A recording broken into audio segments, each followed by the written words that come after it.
What up, cappers, gamblers, punters, hustlers, low-baggers? Happy Friday morning to all of you. Thank you for joining us here on odds.com for betting with the bag. We're coming off a beautiful Thursday.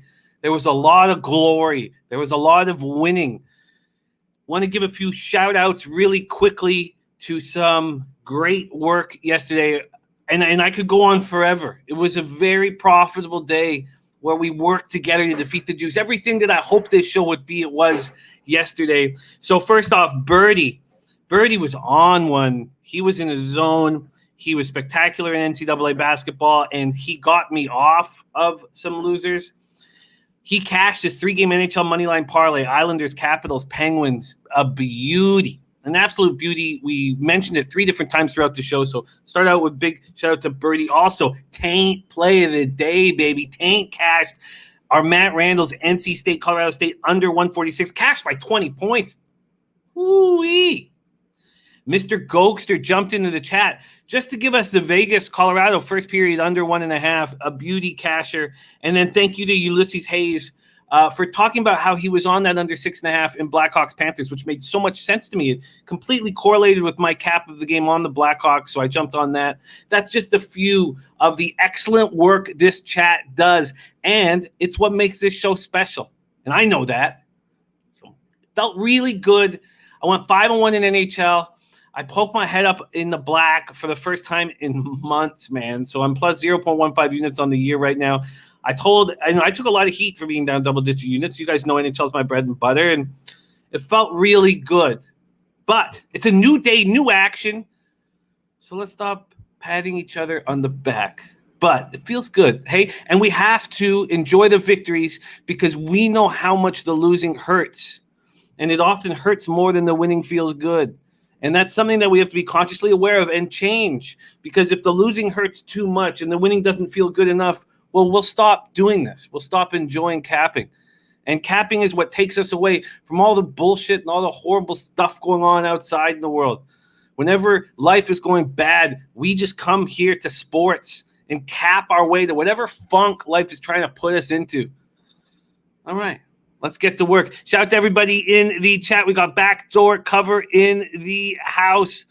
Looking for Sweet 16 action. So that's our schedule. NHL won't be very long. You know, I felt a little guilty talking about NHL for so long yesterday, and then we just smashed it, make money for everybody, which made me feel a little better. But that was a huge card yesterday. There's just a 4-game card in NHL. And you can probably tell just by hearing me talk that I got some sleep last night for the first time in a while. Isn't it funny how a big profitable night, you sleep like a baby?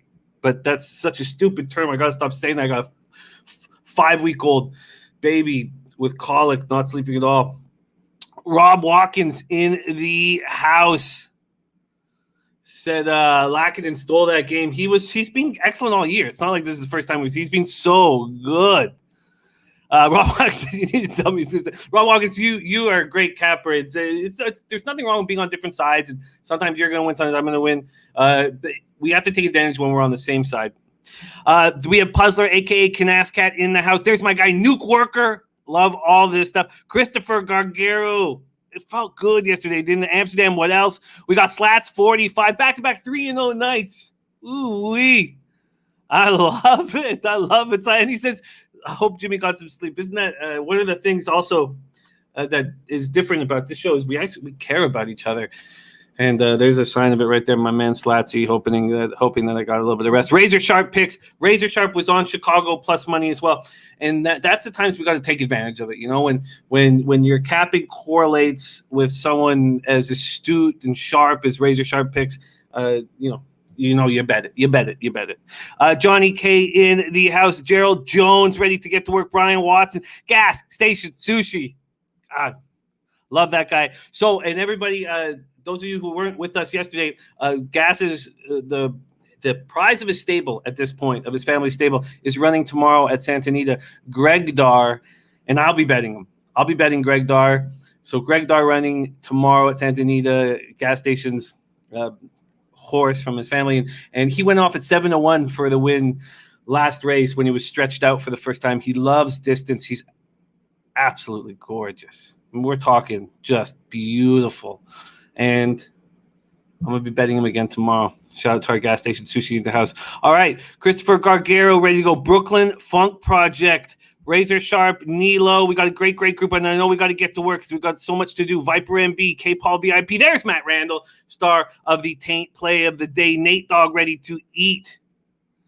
All right, sorry, I'm a little behind all this. Let's just quickly go. Ben Martin ready to go. Fat Wally, Vitalis. Wasn't Vitalis great yesterday? He comes in with the 62% statistic on the Sabres losing by the puck line, which just had to make more of us more confident on that spot, giving us great stats, letting us know where the sharp money was. Vitalis, you were, as always, an enormous asset. Michael Irvalina ready to go. What a great group. Okay, so let's get to work. There's Birdie. God, that was it was so funny. Right when we talked about Birdie's 3-team money line, it just sounded like cash, We knew the Penguins were going to take care of business. We were confident in the Capitals, and we were all confident on the Islanders until we heard a couple of our sharpest gappers were on the other side with the Bruins, and that came in later in the show. And no need to mention names if you're on the wrong side. We mention names if you're on the right side. Guillermo Zertucci there, Ray Charles, Austin Sullivan ready to go. Spenny Penny Bombs, David Sharp. I love David Sharp's video yesterday on Twitter. I love it. Okay, let's get to work. Gerald Jones, NBA Tricky today. It sure is. Unc Oliver, Lucky Lefty, Chip Plylar. We got Chip back in business. Crispus Attacks. Johnny K. Okay. Ben Sports 24/7. Nice. Tata Booker in the house as well. Okay. A Hilly ready to get to work. J Rock. Unc Oliver's on the Celtics plus 5.5 and over 233. Very, very interesting. Spenny leading Sharks tonight. Spenny, we got to find out whether Logan Couture is going to be in the lineup because I almost faded the Sharks, but then I thought, you know what, I should wait. But I understand Martin Jones is playing very well. We'll get into that, but I certainly don't want you to put money on the Sharks and then have no Logan Couture in the lineup. Tony Hill ready to go. We got Good, TJ Main, Ron Lofton. And Good says, tail me on San Jose tonight. I can't. Not with Logan Couture taking that butt in from Jeff Carter. I mean, the trainer helped him off the ice. That was with 2 minutes left in that game. So, look, I think the Coyotes are a easy to play against hockey team, and that's a huge detriment to a team to be easy to play against. You can push them around, you can do whatever you want with them, and so I think they're a fun team to fade. But the Sharks have no depth, and Logan Couture, even though he's not having a great season, 23 points in 30 games, he's extremely important. So we'll get to that game. All right, Sammy here ready to go. And Birdie says, I bet the Coyotes already. I completely understand why he did that. And I came very close to betting the under 2 if Martin Jones is going to play well for the first time in a long time. Okay, let's get to work here. And thank you guys all for joining us on this Friday. First off, quick review of NHL yesterday. It was glorious. Islanders plus 105 cash. Lost the Devils, Washington under 6. Cash Penguins minus 1.5, minus 110. Cash the Pittsburgh Buffalo under 6. Cash the Blackhawks plus 115. Cash Florida Chicago under 6.5. And that brings me to 80 and 89. So I'm over 47%, which usually is healthy in the plus, but my average line is just plus 125 right now. So it gets me 0.15 units. My ROI 0.09%. Let's get to work, shall we? Okay. Let's go. We're going to start with New Jersey Devils at Washington Capitals. We're going to go down in order chronologically to start the day. And, man, feels good. It feels good. One thing that happens to me after a very successful day in the NHL is I usually am a little hesitant to fire shots. And that really isn't the case here because there's only 4 games on the card. But it took me a little while to get rolling here. The first thing I did was I was surprised that there was an under 6.5 available in the Capitals Devils game. It really surprised me. I was wondering what kind of line I would get on the 6. And then I saw the 6.5 and it was shocked me. Now it's gone. I couldn't believe that 365 dropped it. It was under 6.5 and minus 130. It wasn't even a minus 135. It really didn't make sense. And not all the books had put out the total in this game. So this is now, if you want it, you get 6s. And look at this, like the 6s are juiced. to the under. Shocking. You really have to keep your eye on the books when they drop a mistake, and maybe it won't be a mistake because it comes with the minus 130 juice, which means it comes with a probability of 56.52%. Do I believe that 56.5% of the time the Devils Capitals will go under 6.5? I do when it's Samsonov against Wedgewood, and maybe I shouldn't be too confident in Wedgewood, but he's having a better season than Blackwood, and 2.59 goals against average, 918 save percentage. So I'm on the under 6.5 with Devils Capitals, and it's shocking. It's absolutely shocking that I was offered this. Let's move this over to get this Bet365 here. I'm just so surprised. And there it is. There's their opening line. So it was their opening line that I hit. But it was available this morning. It was available 2 hours ago, probably. 3 hours, 4 hours ago. The under was 6.5 minus 130. The over was 6.5 and plus 110. They've moved that to minus 105, minus 115. Strange. Very strange that they would allow us to do that. Hopefully that's going to work in my advantage. And I put that out on Twitter. So, I tweeted out as soon as I bet it. The money line opened up with the Capitals at minus 220. They're still at minus 220. All right, let's break this down. Spenny, there's no doubt that the Sharks can win that game. There's no doubt that the Sharks can win that game. But if Logan Couture's in the lineup or not in the lineup, I think we'll talk about that game. I'm sorry, getting a little ahead of myself looking at the chat here. Okay, Viper, let's get to work. Puzzler has the under 6 at plus 103 ready to fire. Okay, so we're at Capital One Arena, Washington, D.C. Part of the reason we're making a move is because we have better goaltending tonight than we did last night. Now, these teams have played to the over in 4 of 5 games this year. They played to the over. Samsonov is coming rolling. Those 4 Russians that were in that hotel room without a mask, and Kuznetsov got COVID and the fallout from all of that, they all struggled. And Samsonov now is 6-1-1, 2.4 goals against average, 908 save percentage. And we were bullish on the Capitals to win the Cup. And thanks to Birdie, he was a big part of that. There's my guy, Juan Ruiz, and that was great to see you, Juan. We were bullish on the Capitals having value. So I first bet it at 16-1. Then it went up to 22-1. When I put it out as an official pick at 22-1, a guy tweeted back at me saying he was getting 30-1 at his book. I see 3 teams that are easily, for me, the most likely teams to win the Stanley Cup. And I'll say first, they're all pretty much the same, although I do like the Avalanche the best to win the Cup. It's Colorado, Tampa Bay, Washington Capitals. And there's no 4th team. I mean, I'm sort of thinking about there's no 4th team. There's no 4th team. Devils power play 14.6%. Their penalty killing 71.4%. Capitals power play 25%. Their penalty killing 80.6%. These teams clashed last night in the 4-3 Capitals victory. Capitals won 8-9. It was an excellent sign for the Capitals backers to see Kuznetsov score 2 goals after opening the season with that very tough case of COVID. Those were just his 4th and 5th goals of the season, but he now has 3 goals and 6 assists in the past 8 games. This is a good Capitals team without Samsonov and Kuznetsov. When you have them rolling, they're top 3, no doubt in my mind, in the NHL. He has 15 points in 22 games. If he heats up, look out. Ovechkin scored in 8 of his last 9 games. This team is so deep, everything, size, skill, veteran leadership. They can win the Cup. So Washington played without his third-line center, Lars Eller, for the 6th time in 7 games. He's missed the past 5 with a lower body injury. New Jersey came into that game 4-1-1. In their past 6, they're playing good hockey. Devils' leading scorer, Pavel Zacha, continued his strong play. He had an assist. He won 13 of 19 faceoffs. He's playing well. And when the Devils get Nico Hischier back, they're going to be a bet-on squad. There's a couple teams that are getting players back that will be bet-on squads, and that's Hischier with the Devils and Parayko with the Blues. But when I say that, I don't think we should bet on them the first game back. When they get these players back, you start doing that around the 2nd or 3rd game back with their very, very important players. With that said, although I do expect the Capitals to win, I don't want them at minus 220, and I don't want a heavily juiced -1. There's Vicente Gigante in the house. Great to see you. So with all that said, under 6.5 at minus 130, and I wouldn't be bullish on the under 6, but I can understand why Kanaskat likes that. Puzzler in the chat. I can understand why Puzzler likes that with the plus money on the 6.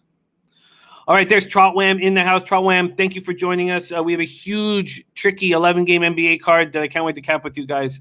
Johnny K on the New Jersey plus 1.5.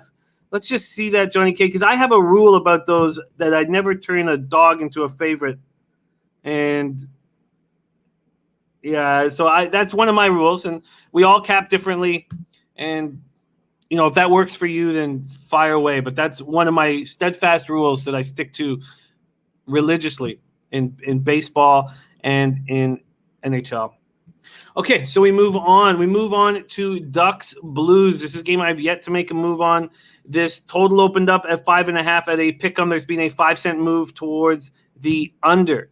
The money line here for the Ducks. The Ducks opened up at plus 195. They're all the way down to plus 167. So people clearly seeing value on this Ducks squad. Nathan Cerna had the under 6.5 in the Senators game last night. Great bet. I talked about it, but I wasn't sure who was going to be in goal. And when it wasn't Gustafson, I probably would have got cold feet. But great bet. Rob Watkins says Blues easy. I'll stick to my rule, and I've messed up the Blues. I've messed up my cabinet. I've not handled them well this year at all because I was fading them earlier in the season when Colton Parayko got hurt. So I talked about the difference for a hockey team. So you're a hockey team and a really good one, and you have these 2 6'6" defensemen. I think Pietrangelo is 6'5". I don't know if he's Parayko's 6'6", 2'3". You have these 2 giants that play 25 minutes a game. Then you lose Pietrangelo and replace him with Krug, and that's going to take a little time to figure out. I mean, he's a smaller, offensively gifted defenseman, but you still have Parayko, so you're fine. You're like, you don't want to pay Pietrangelo the big money, and then you lose Parayko too. So all of a sudden you have this small defense, and it makes you vulnerable. And I have not bet on the Blues since they lost Parayko. I've only bet against them. My ROI has been good, and if I had just done it nonstop, my ROI would be great. There's sharp money in the house. We have a couple more games here, and then we get into this giant NBA card. So thank you guys for joining us. Spenny Penny Bomb says, I would take the Ducks, but don't trust Miller if he's in net. And he's going – oh, that's another thing. We don't know. Spenny's right. So 2 things here. One, Johnny K say Miller's not that bad. Johnny's right. Miller's not that bad when he knows he's starting every second night. He's showing that he can do that. But when he comes in every 6th or 7th game or 8th game, he's looked bad. And his numbers are bad. But if you look at him for the last few games, he's playing pretty good, and he's capable of going on a short run. Ducks are 9-19-6 on the year, 4-8-3 on the road. Blues 16-11-5, 4-7-3 at home. We're at the Enterprise Center in St. Louis, Missouri. Gibson 6-12-5, 3.11 goals against average, 894 save percentage, 3 shutouts. He's not been good. And he's had some time off. It was a day-to-day injury, and he's been off for much longer than they expected. He could easily be back between the pipes tonight. Miller, 3-7-1, 3.48 goals against average, 880 save percentage, 0 shutouts. Binnington, 10-8-4, 2.83 goals against average, 905 save percentage, 0 shutouts. Ducks power play 11.4%. Their penalty killing 75.5%. The Blues power play 18.6%. The 74.1% penalty killing. Ducks have lost 3 straight and 7 of 8. We talked about yesterday. Was it yesterday or the day before that? They haven't won in regulation since February 11th. They're coming off losing 2 one-goal games at Minnesota where they received some bad bounces and could have won both games. And even in this blue, so the Blues just played Minnesota, and they were all over them.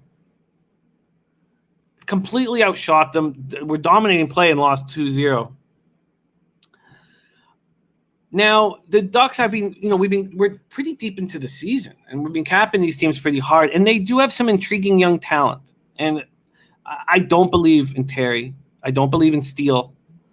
Zegras is very little, very skinny. He's going to be a really good player, but here are the guys that look like they're good right now, and that's Max Comtois. Quietly having a very strong season. 6'2", 215 pounds, second-round pick in the 2017 draft out of Victoriaville in the Q. 10 goals, 10 assists in 33 games, plus 2 on a team that's a minus 41. That's impressive. Then they have Isaac Lundstrom, who I need to watch more of and learn more about. 2018 first-round pick. He's getting first-line center minutes. He had a short stint to start the season of Timrå IK, of what we used to call the Swedish Elite League. He was arguably the best player on that team, 11 points in 12 games. He has 8 points in 27 games. He's a -8. Those numbers aren't good, but he's just 21, and NHL is a tough league. And it breaks my heart to see Ryan Getzlaf look so bad out there. Third-line center on the second-worst team in the league. Okay, just a quick look at what's going on here. Puzzle looking for the expected goaltenders. Johnny K say Ducks catch some sneaky overs. Ben Sports 24/7 is on Ducks first period under. And Johnny K, I was very hard on their young talent. But after watching Max Comtois and seeing that he's a big enough boy, 6'2", 215, I'm impressed. And I need to see more of Lundstrom because I was not impressed with Troy Terry or Sammy Steele. I've not handled the Blues well this year. Let's get that out of the way. I'm an enormous Colton Parayko fan, too. I'm a huge fan of 6'6", 230-pound defensemen that clear the front of the net, that intimidate, that can make outlet passes. I think he's so valuable. They're so lucky they have Parayko out of Fort McMurray in the Alberta Junior League, played for University of Alaska. And I think he's one of the best defensemen in the NHL, easily. And they were spoiled when they had Pietrangelo and Parayko. And what do you get when you have two defensemen like that? You win a Stanley Cup. So this is the second half of a back-to-back. They lost 2 straight, 5-1 in Vegas on Sunday, 2-0 Minnesota last night. And they've been hit so hard with injuries. We don't really know what kind of team they really are. What I do know is they're going to be the 4th seed in this division, and they're not no team's going to want to play them in the playoffs. And it's going to be either Vegas or Colorado is going to have to get through them in the playoffs. And David Perron having a career year, leading the team in scoring 33 points in 33 games. Ryan O'Reilly's come a long way from smashing his 1951 green Chevy pickup into the Tim Hortons at 4 a.m. drunk and leaving the scene. That was in the summer of 2016. He's having a quality year, 31 points, plus 11.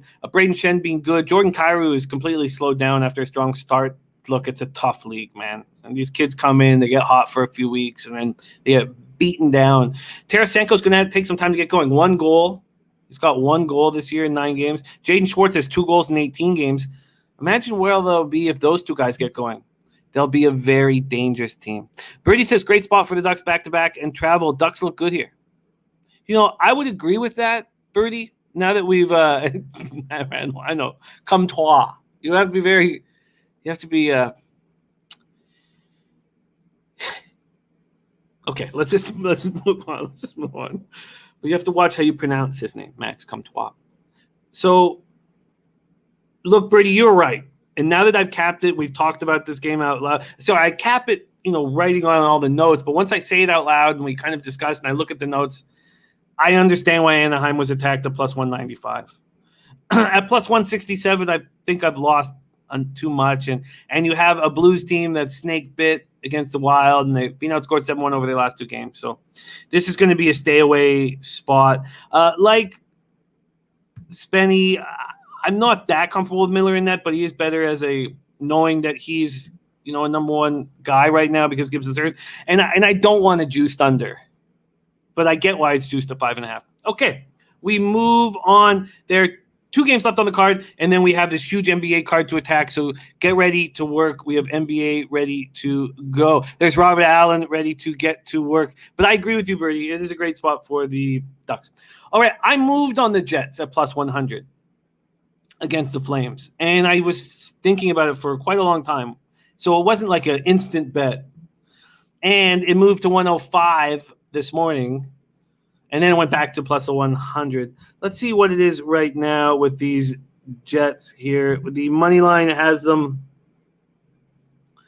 still at plus 100. Some offshores hanging some nice numbers on the Jets. But there's been real no movement from the opening line of Jets plus 100 and Calgary minus 120 at the official legal license books here. And then from a totals perspective, the total's at 6 and it's juiced to the under at minus 125. And I understand why it's juiced, but I'm not going to touch the total here. Jets are 20-11-2, 10-6-1 on the road at Calgary Flames, 15-16-3, 8-5-1 at home. Scotiabank Saddledome in Calgary, Alberta. We have Hellebuck. I expect Hellebuck to be in between the pipes.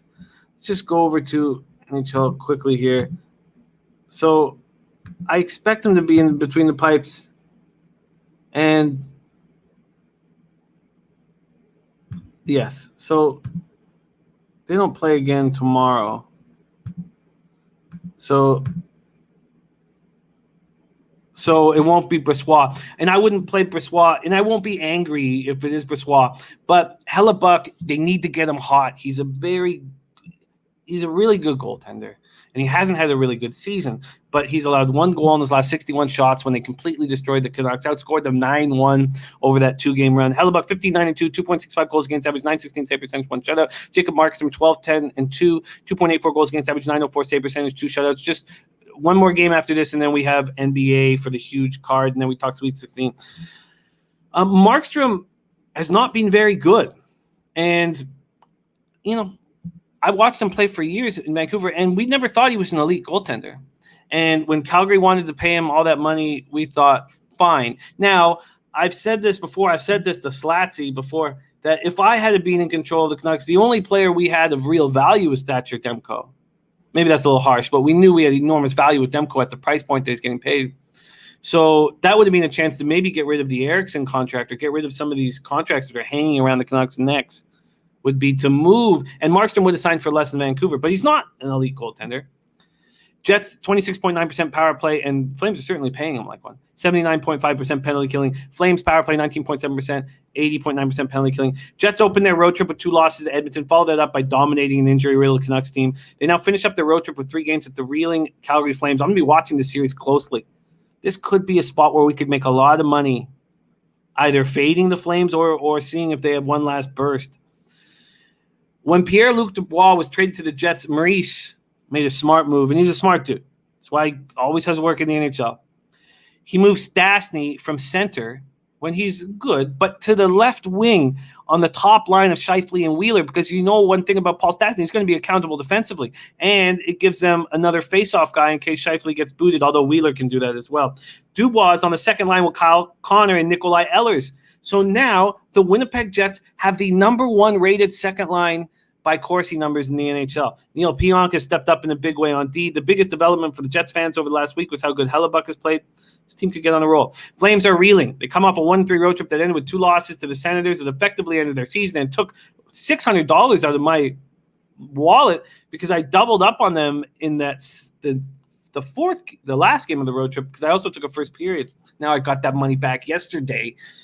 But they're now 4 points behind the Canadiens, and with Montreal holding 3 games in hand, their season's effectively over. The Flames have just 22 games left in the season. The team is simply not very good. They are less than the sum of their parts. That's the biggest thing about a team in any sport. Are you more than the sum of your parts, or are you less? And a lot of intangibles come into play with that. This team clearly is less. Goodrow and Monahan did not develop into elite players we were all expecting. Goodrow becomes an unrestricted free agent at the end of next year, so I suspect he gets traded in the offseason. 25 points in 34 games. He scored 58 points last year. 58 points last year. He's on that same – if this was an 82-game season, he'd be on a 60-point – he's on a 60 sorry. Too many numbers. If there was a full 82-game season, he would score 60 points this year. And he scored 99 points in 2018, 2019. I thought that was the beginning of a string of 100-point seasons for him. Daryl Sutter's a tough coach. The squad initially responded to him with 3 straight wins. They've now lost 4 straight. What happens to this team over the next 22 games? I don't know. But I like to back a team generally when they come home off a rough road trip. That's always been part of my capping. Back a team when they come back after a rough road trip. But what are they coming back to? An empty Saddle Dome because of a pandemic, and they're getting vilified in the press. And they have a coach who probably hates them. So, all right. Slats45 says Goodrow needs an open-hand slap from Jimmy. He needed one last year. I don't know if it's enough. Slats45 giving us Jets under 9-3 last 12. I'm on that. Flames don't score. I get that. Birdie says it's probably going to be a huge mistake, but I'm betting the Flames. Birdie often says that just so he doesn't look like he's, a cocky handicapper, but when he's on a side, when we're on opposite sides, he's certainly cashing more than I am. So it scares me that he's on Calgary. This total opened up at 6 and -125. You can still get that at some books, and the leading indicator books have moved it to 5.5. And one of my worries is that Calgary self-destructs. And if so, a 4-2 or 5-2 Jets final wouldn't surprise me.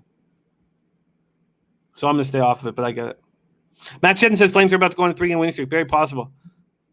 Almax said Jets have only lost by 2 goals or more as an underdog in 4 of their 24 games as a dog. Wow. 20-4 on the plus 1.5, but he's on the Jets minus 1.5. Great stuff from Al. Birdie says if Suter was only on contract until the end of the year, I would agree, but Suter's going to be hard as hell. Change the culture. Yeah, no, I agree. Yes, North Ender, James. Oh, sorry. No, we don't know if James Harden is in. Sorry. He's still questionable with that neck injury. Okay, let's get this final game and let's break into NBA. 10 p.m. Eastern, Sharks, Coyotes. Sharks 13-14-4, 8-8-2 on the road. Coyotes 14-14-5, 8-8-3 at home. We're in Gila River Arena in Glendale, Arizona. And after this game, it's all basketball for the rest of the show. San Jose, Arizona totals at 5.5. The opened as a pick'em, and I almost took the under. Now I'm getting plus 100 at Bet365 on the under. Ooh, that's appealing. If Logan Couture is not in net, I will take the under. If Logan Couture is not playing, I will take the under. San Jose opens up at plus 100. They're now minus 105, so a 5-cent move towards the Sharks. That tells me that Logan Couture is likely playing. And I'm not going to move on this until I find that out. It's too crucial to the capping.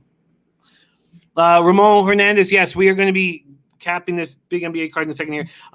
So Martin Jones, 10-6-2, 3.22 goals against average, 902 save percentage, 0 shutouts.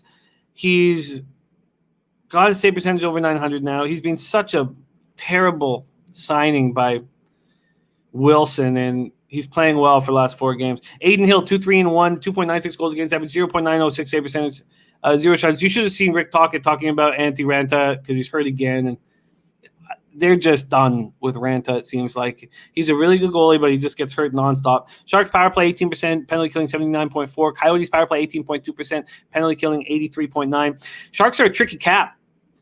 No getting around it. They snapped their 4-game losing streak with 2 home wins over the Kings. I've stayed off of most of their games this year. At the end of Wednesday's 4-2 win, Couture took a high hit from Jeff Carter, said there was a butt end of the stick involved, had to be helped off the ice by the trainer. If he's unable to play, it makes an easy fade. This team has no depth. Martin Jones playing very well. He became the first Sharks goalie since Arturs Urbe in 1993 to have 40-plus saves in back-to-back games for the Sharks. Can you believe that? Even then, a goalie make back-to-back 40 saves since 1993. What a parade of losers between the pipes for this franchise. You mean Wade Flaherty, Steve Shields never did that? You mean Aaron Dell has never had back-to-back 40-save performances? Jones has had a save percentage over 960 in each of his last 4 starts. With Darcy Kemper and Antti Ranta out for injuries for the foreseeable future, it's Aiden Hill's job between the pipes, 6'6". He's got potential, but clearly he's a third stringer on this club, and he's been a third stringer here for a few years. That's the only thing keeping me off this under is Aiden and keeping me off the Coyotes. I want to bet the Coyotes on the -1 line and the under 5.5. That's what I want to do. But I'm doing it with Couture being out, with Martin Jones continuing his stellar goaltender, with trusting Aiden Hill. I mean, that's a lot of what-ifs to put your money down on a bet. Too many what-ifs at this point. Coyotes are a well-rested group coming off 5-4 win at home over Colorado. They benefited by the presence of Jonas Johansson between the pipes for the Avalanche, but I watched that game in its entirety, and they played pretty good. They had come in as losers of 6 of 7. Phil Kessel went for a goal and assist. He's supposedly wearing a new sports bra, really helping them out on the ice. Christian Dvorak has completely stopped scoring for this squad. They just lost defenseman Nick Halmerson and 6'2", 200-pound forward Tyler Pitlick to injury. And this is a team that's soft as a pillow. And they need Pitlick. All right, that's that. So in NHL, we're coming off a 5-1 day plus 4 units, because we had a plus 150 and a plus 105 that helped with that one loss that was a minus 120. I'm on the under 6.5 and minus 130. I'm shocked that they hung that number. But look, 4 of the 5 games with Devils Capitals have gone over, but it was a mistake. And it's now at 6. And it's not even like heavily juiced at 6. Then I'm on the Jets at plus 100. And I understand why Al's on the minus 1.5, but I made a rule and a new rule for the rest of the season that if I got a plus line, that was enough for me. Stop being a greedy bastard. And the reason why I'm being such a greedy bastard is because my unit size is $200, and it hasn't gone up. in 3 years now, and that's my unit size for NHL, which is higher than the other sports. And I'm not. It's because I want to get a big score. But you know how you get a big score in handicapping, sports handicapping. How you get a big score, and someone would say, "Oh, it's a 10-game parlay, something like that." It's not. It's by continued success and bankroll management, allowing you to raise your unit size. And as you continually raise your unit size, you begin to open up the possibility of having big scores. That's the only way to do it legitimately. And I've got to stop taking a dog on a -1 line for a plus 320 score so I can make $640 on a game. It's hurting me. And I've got to let go and understand that until I can raise my unit size, I'm not going to be able to succeed or, comfortably raise a family betting on sports. It's simple. So just win continually and bankroll management, slowly raise your unit size. Okay. That is NHL. Let's get to NBA. I see Trop Wham in the house right now. I love it. Johnny K says I hit a couple dogs -1.5. Look, I've hit a few dogs on the -1 line this year for big scores, but not enough. And I've pushed too many of them. That's the problem. And there is Razor Sharp 3K trifecta, 6K superfecta, best hit on a single race. No doubt, Razor. And I was on the show with Razor when I hit pick 5. That paid $4K. And so, and that pick 5 also, one ticket was $60. The other ticket was $20. So I paid like $19.80 each. So it wasn't like a huge investment. Okay. Let's get to work. But I've watched Razor Sharp have a bunch of big hits. He's hit a bunch of big tries this year. But Razor Sharp's an exceptional captain. A better man than me. I have not had enough of them. Okay, let's get to work now. We move on to NBA, and so thank God for a 5-1 day in NHL because I was extremely aggravated about NBA. I felt like I was too late on the market move with the Blazers. Butler didn't play, and the Blazers barely covered, but they covered. Dame fouled at the 3-point line, hit 3. I was also going to make prop bets on CJ and Dame or CJ or Dame. And I was looking at my record, and this is the first year in front of you guys in 4 years I've been down double-digit units. In the last 3 years, I ended up plus double-digit units, and I just missed it, to be honest. Last year, I ended up like 9.12 units or something like that. But I look at my record, and it's player props that are killing me, so I stopped myself from making that bet. And then if we look at the scores yesterday, it would have been a 4 in one day, but instead it's 0 in one day. So I don't make Portland. Maybe that's not true. Maybe it would have been a 5 in 2 or 4 in 2 day because we talked about the Knicks and we were talking about doing first half full game with the Knicks, but the line made me nervous. And I thought, it was good that I stayed off it all game until, RJ has the comeback for the Knicks late. I lose on Clippers Spurs, and I probably should have gone for the middle. I had the Spurs at plus 6.5. They closed at +1. They closed at a pick 'em at some books. And they scored 30 points in the second half, and I almost threw my computer through the window, but I didn't because of our wins in NHL. Sacramento was clearly the spot, especially, when we know that there's no Steph, but then Draymond Green is sick and doesn't play. And then we talked about back in the Sixers, and I hesitated there, and they comfortably cashed. So I'm snake bit. I'm not following through on the right spots, and it makes me very angry. Sharp Money says, told you about the Knicks. You absolutely did. Okay, let's get to work. Sorry, did I miss a question from Gloria? My fault. Okay. I might have missed the question. Sorry. All right, let's get to work. Okay, we got props coming in here. Prop look here. Also, these are that's from Robert Allen, great capper. Keep an eye on what he's doing. And then penny bombs. And Alex Ramirez. Alex, we missed the Spidey play of the day, man. We need it back. We need it back badly. Okay, we got a lot of work to do and not an enormous amount of time. Brooklyn Funk probably says 76 is only cash by a bucket. Yeah, I hear you, but I'm performing poorly in NBA. And you guys know this. When you're winning creates more. Winning creates smarter decisions. When you're losing, you take bigger risks. You don't see things clearly, and I'm snake bit. All right, let's get to work. And let's go. We're just going to go down chronologically throughout the card, and we have 11 games, so we got to get to work right now. We're going to start with Brooklyn Nets, Detroit Pistons, 7 p.m. Eastern. The Nets open up as 5.5-point favorites, so I mean that's probably a good line to put it at, not knowing whether Harden's going to be in the lineup, but that line will move fast if Harden is not in the lineup. Let's take a look at this total here, and I have made 2 moves in the NBA. I should probably just get that for you guys right now. I moved on the Suns -4.5 against the Raptors, and I moved on the Timberwolves -3.5. I had to pay 5 cents extra, -115 against the Rockets.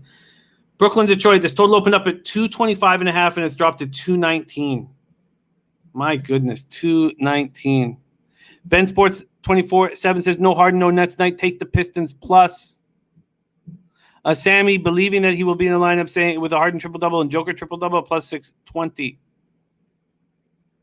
Ramon Hernandez in the house, beautiful, has a teaser for Portland -4, Jazz -3, and Suns +3.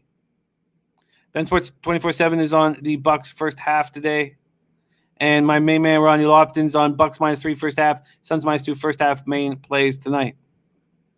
We have an article that should definitely be checked out here on odds.com, and that's a real way of supporting the show by taking a look at our site at odds.com. It's a big thank you for me if you guys do that. Here from Al. Detroit 19-10 when coming off a loss, 4th best team in the NBA to bet on the scenario. Al talked about that against the Pacers on our show on Wednesday, and Detroit went ahead and covered there. Vitalis saying road favorites that lost their last game by 15 points will cover the spread 64% of the time. If we take this model, the Nets -5 is the play, and they will come to bounce back. Oh, that's great. Okay, let's go. David Sharp says Nets played these Pistons 2 weeks ago, took the Pistons lightly, barely covered. That bitch who wants to dunk now, Blake Griffin going back. If Harden is in, they cover easy. You're right. Blake will be back in action. We are at Little Caesars Arena in Detroit, Michigan. Nets pace last 5, 12th in the NBA, 99.3 possessions a game. Pistons pace last 5, 20th at 97.6 possessions a game. Nets are coming off a 30-point loss at Utah, 118-88, without any of the big 3 in the lineup. Harden scratched due to a sore neck. He joined KD with the left hamstring strain, and Kyrie Irving, personal reasons on the injured list. Harden remains questionable. Kyrie and Durant are out. Elise Johnson signed to a 10-day contract on Monday at a career-high 23 points and 15 boards. It's a great story.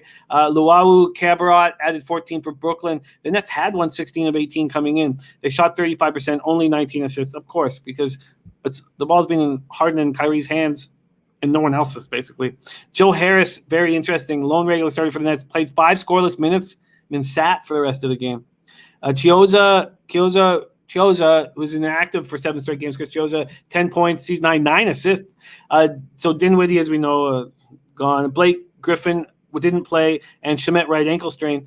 Shamet will not play, but Griffin will be back in the lineup. Trotwam saying Nets have been in a shooting slump last 3, only 26% from 3. And Birdie giving Almac a heads up about these articles, giving him some love there. Gavin Henry asking about the Florida Derby. You know, Gavin, I do need a little more time before I pull the trigger here, but I'm close. And we will be going live for horse racing very soon. Of course we will for the Derby, but more than that, we'll have a big showing before the Derby starts. All right, Birdie says, Spencer, I already bet on the Memphis spot. Okay, let's get back to it. Pistons coming off second straight loss, 116-111 at Pacers on Wednesday. They made a move at the trade deadline. DeLon Wright for Corey Joseph. Obviously, Dwayne Casey wanted Corey Joseph's leadership. He knows these 2 players very well. I was interested that they made that deal. Joseph not expected to be in the lineup tonight. Jeremy Grant led the Pistons with 29 points. Sadiq Bey, I'm waiting. I don't think he scored 16. I said on the show, how do we not take the Sadiq Bey over 13.5 points? But I didn't pull the trigger because of how bad my player props are going. And I shoot, and I don't know why I stopped shooting. After making a season-low 4 of 25 threes in Sunday's home loss to Chicago, Detroit had 4 threes in the early minutes of the second quarter. They were 6 of 15 from the arc. Dennis Smith Jr. day-to-day, Hamidou Diallo, and Rodney Magruder remain out. Bob Taylor in the house. Great to see you, Bob. Nice. Nice. Ron Crawford joining us as well. And very quickly, I'm just going to pop this up because the Florida Derby is so big and I need to see what they are saying. We have Guillermo Zertizzi said, how do you not bet Spielberg? Oh, God. And saying Baffert wouldn't send the horse. There's no chance to win his first attempt at the Florida Derby. Absolutely right. But I do need more time. Okay. Ben Sportsbet says Winnipeg seems like a sucker bet tonight. And, doesn't matter how good you did yesterday. I could easily be the sucker today, Ben. But I don't know. And I don't know what Calgary's going to do. But I do think this is different than normal. They're coming back to a pandemic and an empty stadium, being vilified by the press, and a very scary head coach. So I'm not going to make a move here at this point. Brooklyn, Detroit. This total all the way down to 219.5. Unbelievable. Okay, let's move on to 7:30 p.m. I really want to know what's going on with Harden, but I expect him to be in the lineup.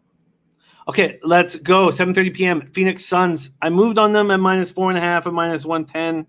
The line scared me, and now it's at 4 at -110. Ugh. I probably should have waited. Some books have moved it to 3.5. I should have waited and talked it out with you guys on the show. It's irritating. The total opened up at 224.5. It's gone down to 223.5 at some books, but leading indicator books still have it at 224.5.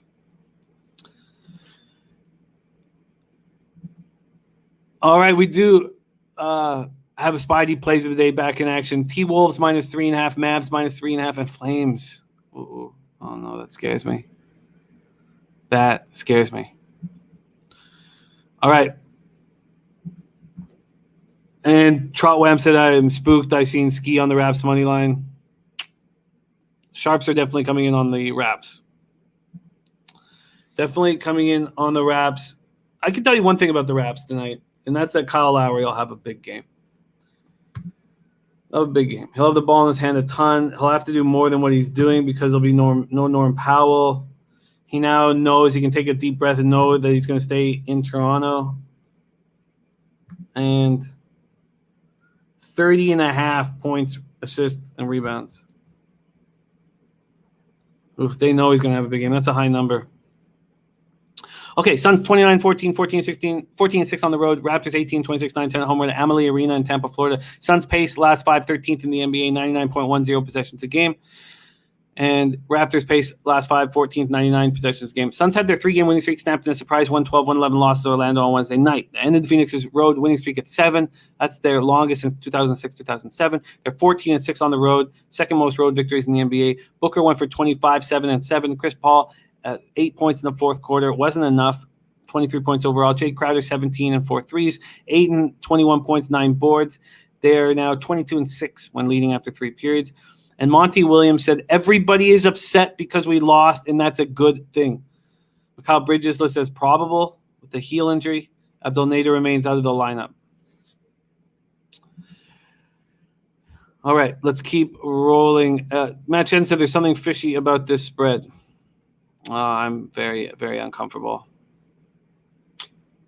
They're begging you to take the Suns with this like it's really scary. Well, now we saw this situation against the Nuggets. The books were begging you to take the Nuggets on the second game of a back-to-back against the Raptors, who had lost 9 straight. And the Raptors won easily. They came out hitting buckets. So there has to be a recency bias in this line, and part of the reason why there's money coming in on the Raptors. There was a big difference between what happened with the Suns and what happened with the Nuggets coming in off the back-to-back. The Nuggets lit up and smoked the Magic, and the Suns are an angry group that lost. So there is some differences. Spenny Pennybomb saying love Gary Trent Jr. And let's talk about that right now. I want to talk about that. Nilo just took the over 17.5 with Lowry. I think I would move a little more towards the points, rebounds, and assists, Nilo, but I understand why you did that. And I do think I'm going to jump on it. And Matt Randall says no taint today. Not going to force it. That's how serious he takes this. I totally get it, Matt. And now Max says Suns all day, and that's coming from a Raptors guy. Gary Trent Jr. will not be in the Czar. No, none. As far as we know. You know what? That could change. As far as I know, I don't know who is going to be that moved at the deadline that's actually going to be in the lineup today. The Raptors traded Norm Powell to the Blazers for Rodney Hood and Gary Trent Jr. Rodney Hood will probably get bought out and waived. Trent Jr. is a piece here for the Raptors. His dad played for the Raptors. He's at $1.3 million a year. It's an excellent contract to have somebody who actually produces. Having a strong year, 15 points per game, hitting 39.7 from three. Neither is expected to be in the lineup tonight. Siakam scored 27 points, and it bothers me that he's able to turn it on like that. The question is, why is the switch off so often? And coming off that surprise 135-111 beatdown of the Nuggets, Toronto built a 24-point lead in the first half, shot 50% from three. First win since February 26th. OG went 18 of his 23 points in the first half. Norman Powell added 22. He's gone now. Lowry finished with 8 points, 9 assists, 5 boards. Lowry had a plus-minus of plus 42 in that game. Second best in franchise history. And this is what Nick Nurse said about our Kyle Lowry. He plays harder than anybody I've ever seen, and I can't give him a higher compliment than that. He plays harder than anybody I've ever seen. What a guy. Matt Randall's on Oregon State plus 6.5 large tomorrow. I got the 7, went down to 6.5, and now it's back at 7, which scared me, but I love hearing that. Birdie says I would fade Lowry today. He's been on such an emotional roller coaster the last 48 hours. He has to be exhausted and disappointed. I could not bet Lowry prop other than under. I don't think he's disappointed. He's put his whole life into the Raptors. He's the best Raptor of all time. So, but Birdie, I know other people who believe he is disappointed. So, and Al Mack agrees. And 30.5 is a lot. So maybe you guys have just talked me out of it. It was a rough Dutch. He gets 6 points right off the hop. And Dutch, I stayed off of all player props yesterday just because you saw the run I went on. But we watch you cash all the time. We watch you cash nonstop, so I'm very excited. And here we go right away from Dutch. Pistons plus 5.5, Mavs -4 from our Dutch boy Fresh. All right. Okay, so I moved on the Suns, and I wish I had waited. But I do think there are differences from what happened 2 nights ago with Denver on the second half of back-to-back after Orlando game. I really do. So, and it's not impossible for some sharps to be dealing with the recency bias. All right. Let's go. 7:30 p.m. Eastern is next. Auburn Brody saying Rose is the best Raptor of all time. Come on. Okay, let's go. Oh, Vitalis coming in. Booker over 4.5 assists being offered at -140. I have a rule about those prop bets at that number, but one thing we were talking about with Dutch was that they put it at the number so you don't bet it. They don't want you to bet it. Ben Sports 24/7 says this will be Suns' 4th game in 5 nights. That's why the line is that way. 4th game in 5 nights. Let me just quickly move over there. Here we go. 4th game in 5 nights. I thought they weren't able to do that to teams anymore. Here we go. This is the Suns' schedule. Sorry, this will just take one last. This is such a big game, Suns Raptors, at least for us up here, even though we've given up hope on the Raptors. This is not the Suns' 4th game in 5 nights. So they played on the 21st, the 23rd, the 24th, and the 26th. So they were off on the 22nd and off on the 25th. So just to be clear, they don't do that to teams anymore. Teams don't get to play 4 games in 5 nights. So please. And Ben Sports 24/7, incredible capper, whom I love dearly. But they don't do that to teams anymore. Teams don't play 4 games in 5 nights. Okay, we move on. 7:30 p.m. Eastern. Boston Celtics at Milwaukee Bucks. Boston Celtics at Milwaukee Bucks. And I just put up Dutch's action. Was it Dutch that was on the...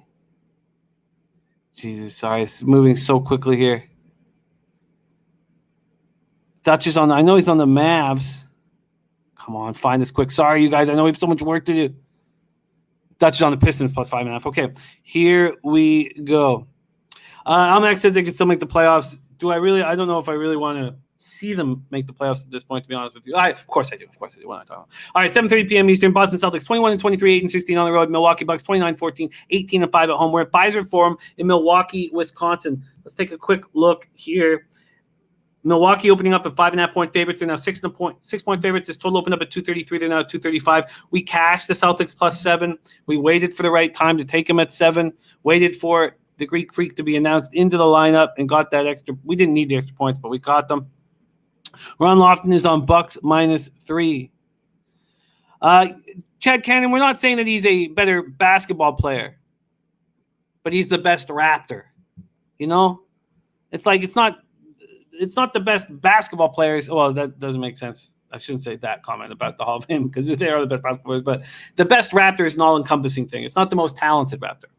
Okay, here we go. Celtics pace last 5, 24th in the NBA, 96.29 possessions a game. Bucks pace first in the NBA, 106.09 possessions a game. Celtics are coming off their second straight loss and fifth in 6 games, 119 at Milwaukee. Jaylen Brown had 24 points and 10 boards. Kemba Walker scored 23 points. The Celtics were down 90-65 midway through the third. They made a huge comeback and cashed for us. They made moves at the deadline. So they bring in Evan Fournier. They trade in Dice for Moritz Wagner. They get the Jeff Teague. They moved Jeff Teague for Fournier and a couple picks. Tristan Thompson, COVID-19 protocols. He's been ruled out. Semi Ojeleye hip. He's out. Middleton, 27 points, 13 boards for the Bucks, who have won 13 and 14 overall. Bobby Portis had 21 points on 7 of 10 shooting. And Antetokounmpo, 13 points, his second lowest total of the season, 8 boards and 7 assists. Lopez and DiVincenzo each had 17 points. Let's just see where this is being hung, the Greek Freak prop. It sort of feels like a spot where the Bucks smash. And the player prop for Antetokounmpo is 28.5 points. It's a high number. Let's see what his points, rebounds, and assists are. 46.5. I mean, that's just too high.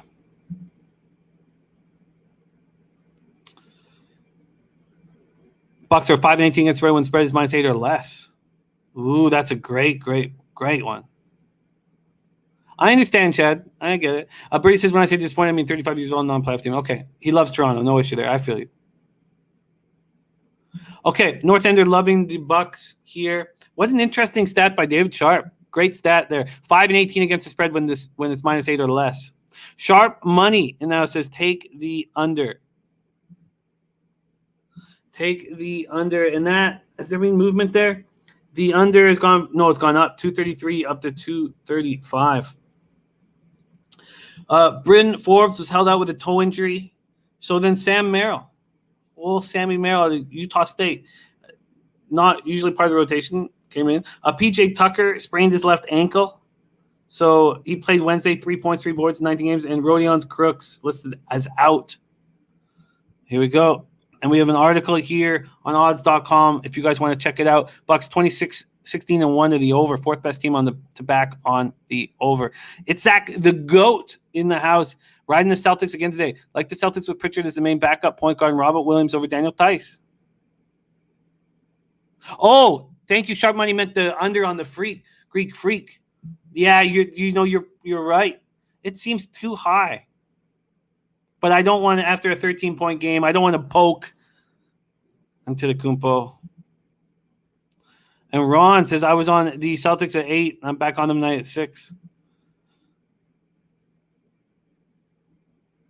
Omar Perez, quick question that we need to answer right away. He says, I suck at betting hockey. Do you guys bet teams even though? Never, Omar Perez. We build lines on the -1 or the puck line. And so let me just for you very quickly here. I'll pop this into the chat. This is the -1 line that we use to build. So never take a -220. I don't take anything higher than -135. And if I have to, I just build the puck line. And move this over. And here you go. I'm going to pop it into the chat.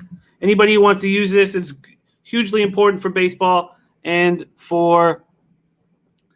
hugely important for hockey. So there you go, Omar. So never, you can't win long term there. Because remember, the key thing when you're dealing with a number like that is, do you actually think that your expected probability will hit on a -220? And the fact is that you're never going to succeed. A -220 means that the implied probability is 68.75% of the time. You really think you're going to catch that 69% of the time? It's not going to work.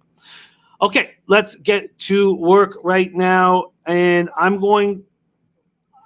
love talking these games out with you guys. And I cashed on the Celtics 2 days ago. I don't want to go back to the well. I do think the Bucks first half makes sense to me. I think they're angry that they let Celtics back in. -3. There's Noah in the house. Manian, nice to see you, Noah. Okay.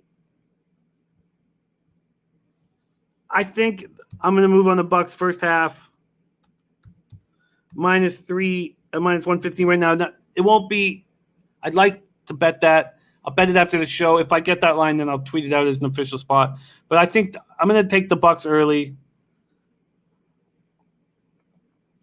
They're not happy. The Greek Freak is not happy with how they played. I'm going to take a -3 first half. Okay, let's move on. 8 p.m. Eastern. We have Miami Heat at Charlotte Hornets. Heat 22-23, 10-11 on the road. Hornets 22-21, 12-8 at home. Let's see what we are dealing with. Turnsey in the house. Turnsey, I was thinking about you, man. We missed you, buddy. We had a huge day in NHL yesterday.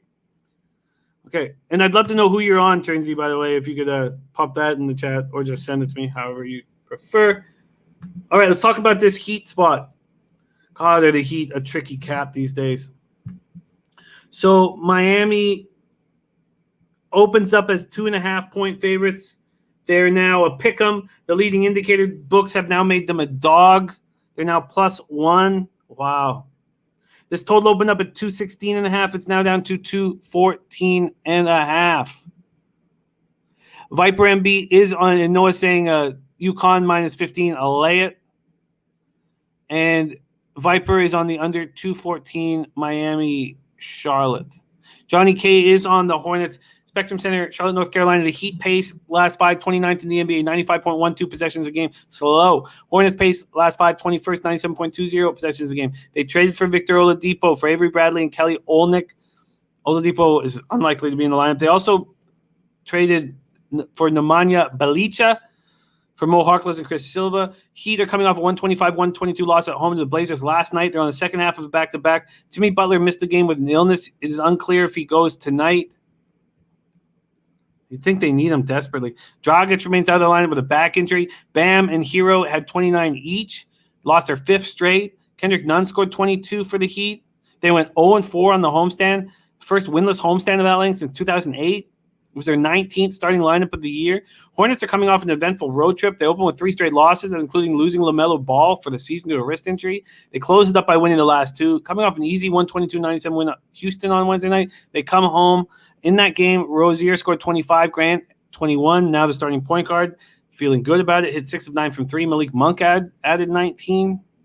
Turnsey's on the under 6 in the Jets Flames game. David Sharp says, first half under here, but I missed the number by 2.5 points. Can't take it. Nice, Elijah. Boy, love hearing that. Get that cash. Sharp Money says, back-to-back, avoid Miami. Sharp Money on the Hornets. Matt Shedden says, Butler's in, take Miami. I would love that, G. Thank you so much for thinking about me. Sending me the horse form. Thank you. All right. And here we go from Al Mack. Hit the link. Check it out over on odds.com. The Heat have failed to cover the spread in 14 of their 22 games this season when coming off a loss. God, it does feel like Charlotte's the play here. It really feels like Charlotte is the play, but should I be scared because I let this line move past me? And the answer is no, I shouldn't be. They get Zeller back. I think he only played like 16 minutes or something like that, but I need him on the floor. I can't have, if I'm betting Charlotte, I can't have Bismack Biyombo playing 35 minutes. All right, I'm moving on the Hornets here. And I need to bet that as soon as possible. Okay, we can continue on. 8 p.m. Eastern, Portland Trailblazers, 26-18, 12-9 on the road at Orlando Magic, 15-29, 10-14 at home. We're at the Amway Center in Orlando, Florida. And Eric Jones is on Charlotte by 1 and the under. And Dutchy talking about Graham feeling good. Dutchy, are you moving on that as a prop on Devontae? Sorry, I'm just going to take a look at the comments from the chat. We know how important it is. I said Vipers on the under. I said watch this when we went back to live every day. Watch my ROI climb because we're all working together again. Sharp Money saying, is Dame playing, it's second half of a back-to-back and tricky to make assumptions in this situation. Blazers open up as 11.5-point favorites. They're now 10.5 or 11. This total opened up at 218.5. It's now at 220.5. And you may ask yourself, who's playing for the Magic out there? Who's going to be on the floor for them? Blazers 26-18, 12-9 on the road. Magic 15-29, 10-14 home. Amway Center. Blazers pace and Magic pace are the exact same over the last 5 games. 26th in the NBA, 95.3 possessions a game. Blazers will have a new look team moving forward. And it's going to be good. Yusuf Nurkic is back on the bench, ready to play tonight. He'll be back playing. He won't play very much, but he'll be playing. And Storm and Norman on his way. And you guys are going to love him. You guys are going to love him in Rip City. They're coming off last night's 125-122 win at Miami last night. Heat were missing Butler and Dragic. McCollum scores 21 in the first quarter, goes for 35 game high. They got 22 points from Lillard, 20 from Melo, 18 and 16 from Enes Kanter. A Vipe says Dame always plays. And here we go from Dutch. Over 13.5 points, minus 108 on Graham. I love it. It just makes so much sense to me. I love it. He knows he's the starter. He knows he's going to be getting minutes. I love it. Devontae, Graham, prop 2. So we're going to take the Hornets and Graham. Dutch Boy Fresh coming in with a prop. David Sharp says, I'm off this game. Magic team total under, but Uluvak's going to play defense on the Blazers. Very good point. Not much difference. Come on. Without Vooch? Wow, it's plus 4.5 at some books. God, I hear you, Vitalis, but still, I mean, I'm just asking them to win the game. I hear you, though, man. Okay, let's go. They can play some D, but can they play D without Butler and Dragic? Yeah. How much? Magic traded Nikolai Vucevic to the Bulls for Otto Porter, Wendell Carter Jr. Pacers traded Gary Harris to the Magic, who's not playing. He's hurt, along with R.J. Hampton and future first-rounder in exchange for Aaron Gordon and Gary Clark. The Magic traded Evan Fournier for Jeff Teague and more picks. Taron Ross is questionable. They need him badly because Cole Anthony non-lineable either. So who's going to be there tonight? They're coming off a 112-111 win at home over Phoenix on Wednesday. Fournier scored the last of his 21 points on a driving layup over Ayton. That's a nice last 6.4 seconds in the Magic uniform. Vucevic, 27 and 14. He's gone. Oh, Chuma Okeke's going to be all over. He's going to be playing. He went 6 for 6, 4 from 4 from 3, 17 bet points. So he's going to get a ton of run. For me here, this is Magic or no bet. These guys are going to be excited to be in the lineup. Okay, I have legitimate interest in the Magic first quarter, but that's going to require more study for me.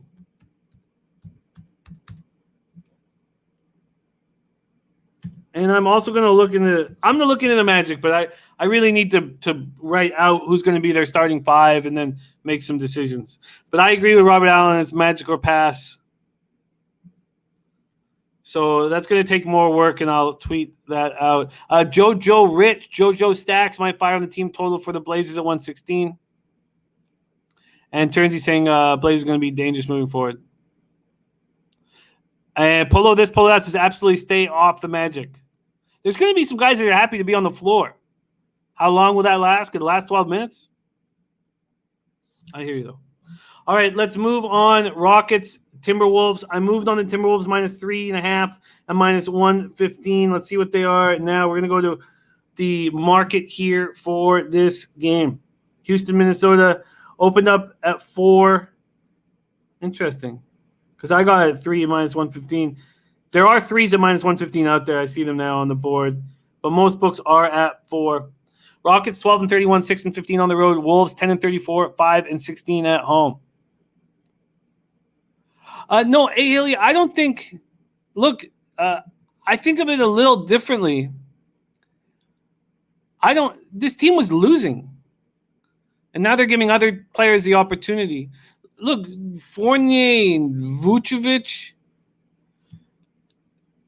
We watched them play together for years. Aaron Gordon, Vucevic, Fournier. Where did they get you? Let's give some other players a chance. I don't necessarily think that it's a downer for them. Ron says Blazers by 30 minimum. Matt Shedden says Powell should be playing for the Blazers tonight. It's only an hour drive from Tampa to Orlando. You're absolutely right, Matt. Great point. And Fap, our man Fap saying Minnesota Lakers 2 best games to win in his opinion. Okay, let's keep rolling here. So I moved on to the Wolves -3.5. Now, the Wolves have hurt me bad this year. And I'm going back to the well. I'm just a glutton for punishment. Target Center, Minneapolis, Minnesota. Rockets pace last 5, 17th in the NBA, 98.6 possessions a game. Wolves 5th at 101.70 possessions a game. Now, something that moved me on fading Houston here was John Wall. So he left the game 4 minutes into the third quarter. He goes over to a stationary bike far away from the rest of the team and sits there just riding the bike. Doesn't come back in. He didn't comment after the game. When they asked Silas, he said that it's NBA stuff, frustration. I'll just leave it at that. This is just a group that's just going to go from city to city losing, as I see it. We have Ski Profit in the house. Did I miss Ski? Oh, it says, who plays defense in Blazers Magic game? You know, it's a very interesting look here at 220.5. He's absolutely right. Who does? Who plays defense? You have the Blazers on the second half of a back-to-back. Viper says, don't bet shit teams to me. You know that's a flaw of mine. Razor says, public betting the under because everyone asking who scores, but total's gone up from 219.5 to 220.5. We know the Razor loves that. Rockets are the second best team to back on the under this season, 26-16-1. So we have a team totals article on odds.com right now. Just click the link. Please click the link for us. That's a way of helping us out. Ron says we were talking about Magic bench players getting a shot to play. Their Magic bench players for a reason. You know, I hear you. Wow, right after Viper tells me not to bet shit teams, and he's right. Who's going to play defense? Okay, that's going to require more study for me, but, you know, when Ski tells you about a thought for him on a game, you listen and blindly tail at times. But I'm going to study that, Ski. Thank you for your input, my man. Okay, so Avery Bradley and Olnick traded to the Rockets for Victor Oladipo. Kevin Porter with the quad injuries, questionable. You have Nwaba, Gordon, and Dante Exum out long-term. Houston got right back to their losing ways on Wednesday, 122-97 loss to the Hornets. I mean, Minnesota has to see this as a chance to get a victory. Are they tanking for the number one pick? I mean, and Edwards sees a chance for him to win Rookie of the Year now with the LaMelo injury. So I moved on the Wolves at 3.5, and I've been burnt so many times that I can't sit here and be really confident about the spot because they just burn me. But watching Wall leave his team, I mean, oh God, who does that shit? Just don't see that happen in NHL. When you have to sit on the bench, you sit on the bench with your team. When you get benched, you don't leave the bench and go ride the stationary bike. Oof. If you did that in the NHL, you're not playing the next game. Okay, we move on. Chart Money says can only look Wolves. Dutch says if you like Wolves, do you like Towns over 25.5 points? I cannot trust Cat, man.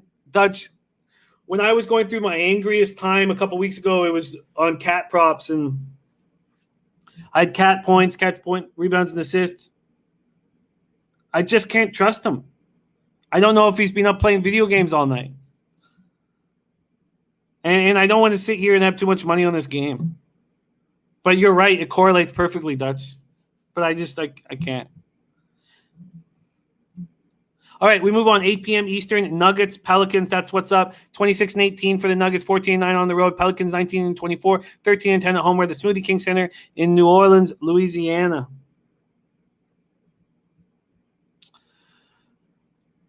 All right, let's go. No, I hear you, Dutch. Dutch, you're probably bang on the 25.5. It's just I don't think I can put money on the line in that spot. I'm already betting on the basketball team. Nuggets, Pelicans. Let's take a look here. We have the Nuggets opening up as 2-point favorites, and now 2.5. That's right across the board.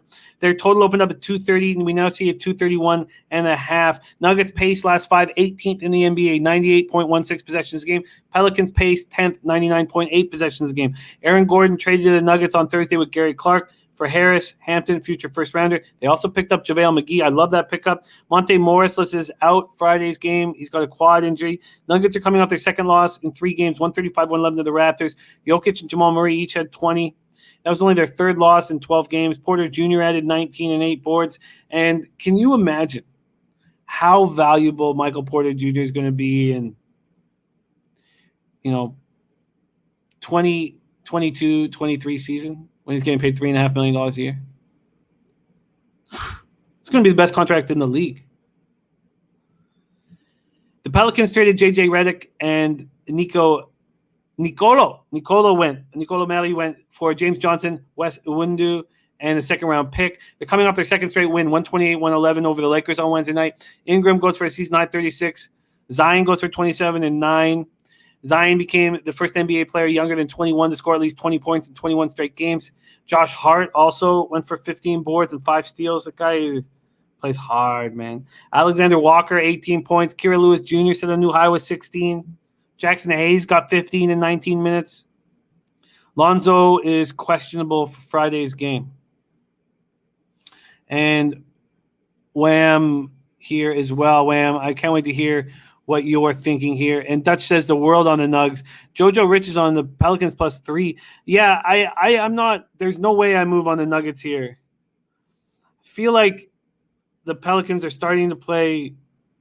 Well, I shouldn't say I feel like they're starting to play better ball. I mean, they've won 2 straight games. But they look good against a really weak Lakers team. I probably shouldn't take too much on that. Charles Wham saying Lonzo out the next 2 games.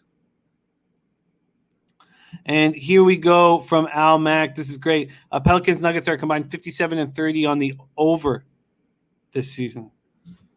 And let's take a closer look at that number right now. The number's at 231.5 or 232. The Pelicans play that kind of ball for sure.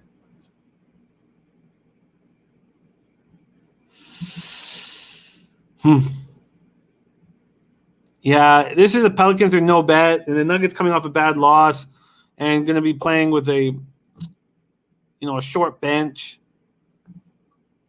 I'm going to have to probably stay off.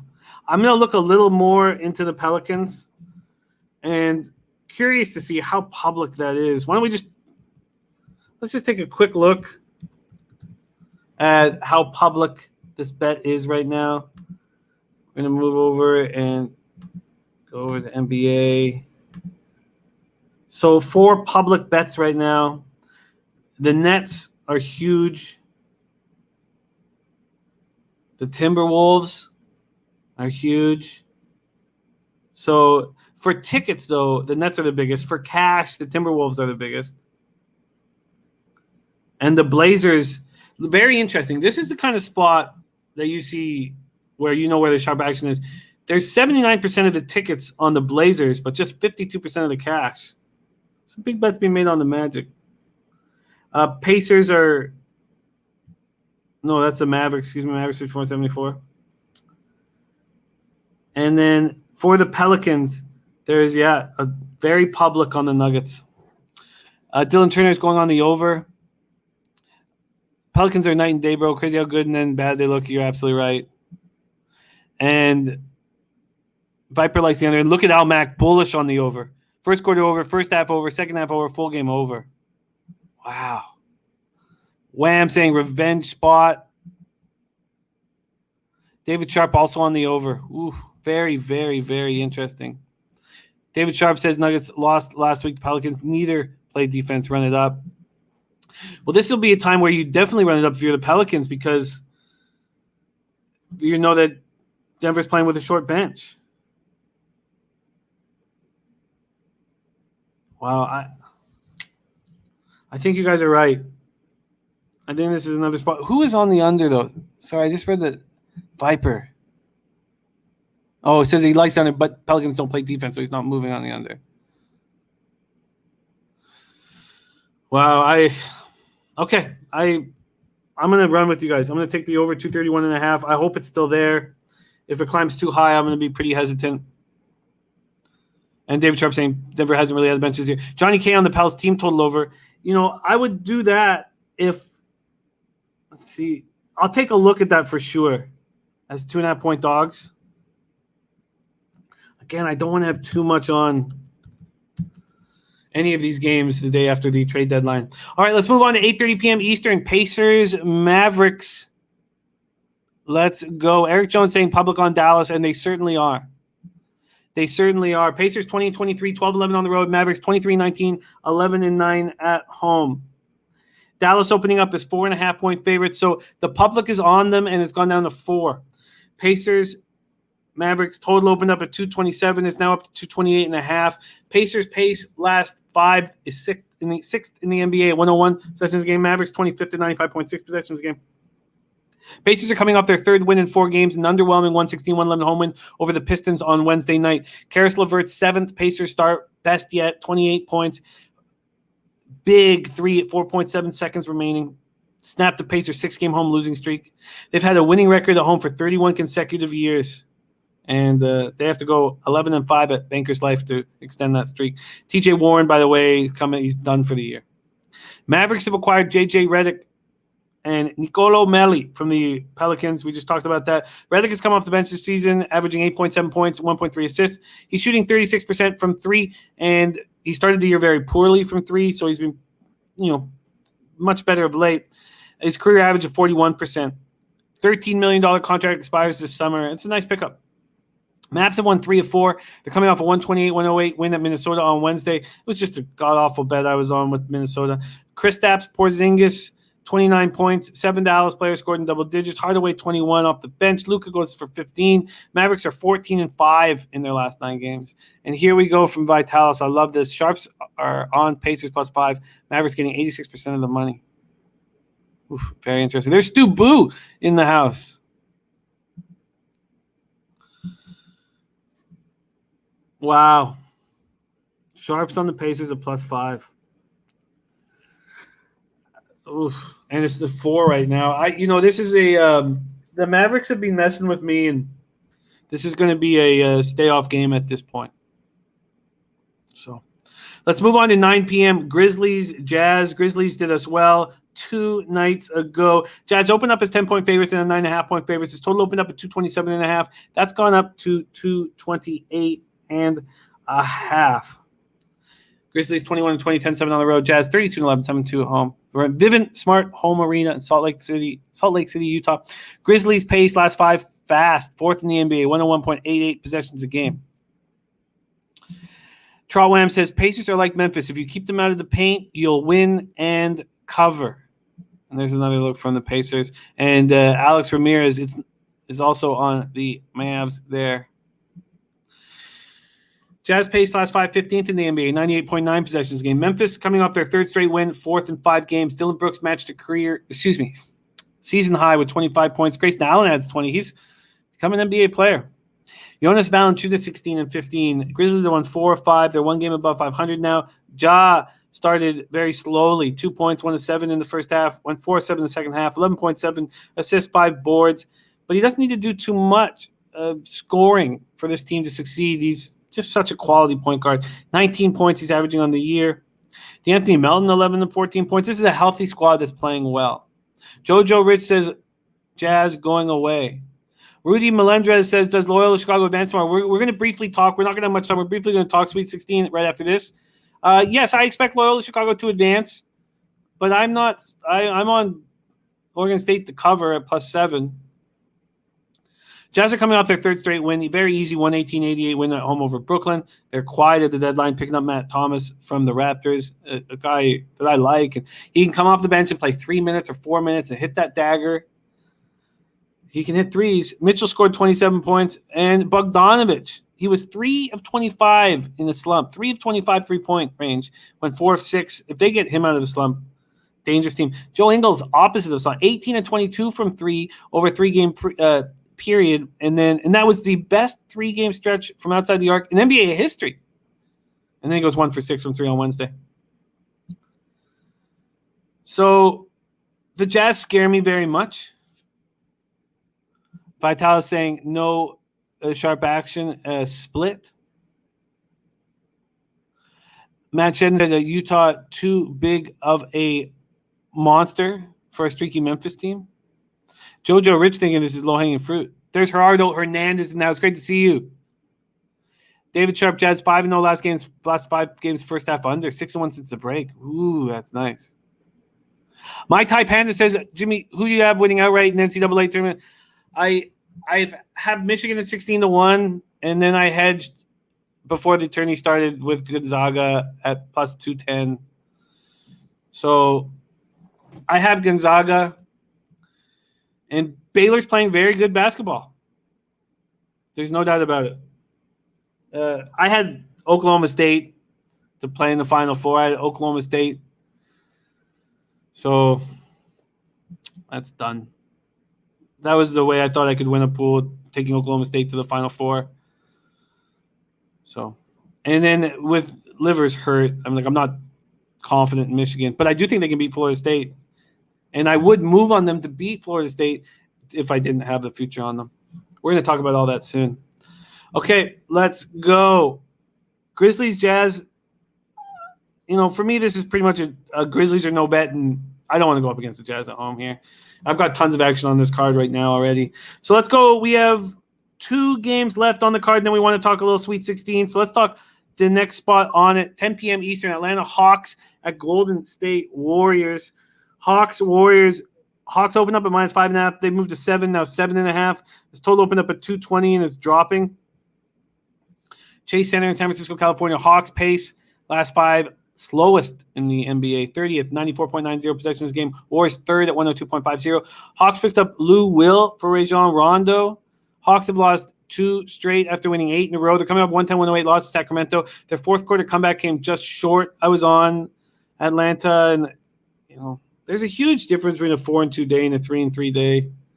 So we know that the VIG will get you, man. The VIG will get you, and 3-3 days a losing day, and it angered me very, very much.